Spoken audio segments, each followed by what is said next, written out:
This Grand Forks trio, Patience Whitney, Aaron Whitney, and Amber Miller, have not been processed into jail as of this Friday afternoon, but all three have been charged with 5 felony counts of child neglect. According to the criminal complaint on June 2nd, 2 UND police officers were dispatched to this residence on Cambridge Street with a social worker, which now appears vacant with a for rent sign in the front yard. The social worker informed the officers that the trio were the caregivers of 5 children and the trio was in a polyamorous relationship, the practice of engaging in multiple romantic relationships. Reading from the criminal complaint, this is what the officer observed after meeting Amber Miller at the front door.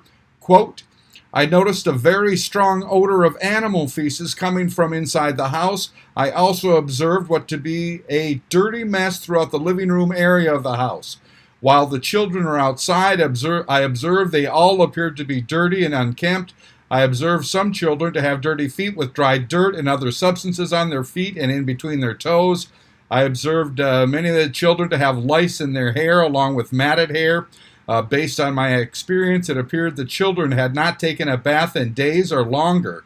And based on my experience, it appeared the children had not been properly treated for the lice in their hair or other bug bites that they had on parts of their body. While at Altru Hospital, we were all placed into suture room and waited for the nursing staff and doctors to evaluate the children.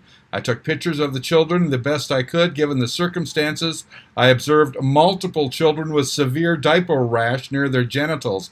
I observed dry caked dirt or other substances on the feet of the children, and again matted hair with what appeared to be lice.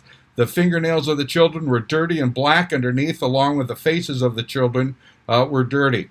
During a search of the residence, I observed property in the house stacked from wall to wall with dirt, grime, and other items located on the floor.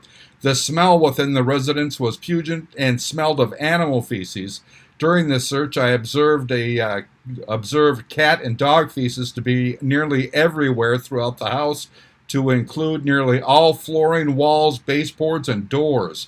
A bedroom inside of the residence was used to house a dog that was sick. And while that dog was sick, it pooped all over the floor and urinated all over the floor. The kitchen in the residence had old food still in the oven, along with garbage bags and other items on the floor, unquote. I'm Neil Carlson reporting for iNewZ.TV.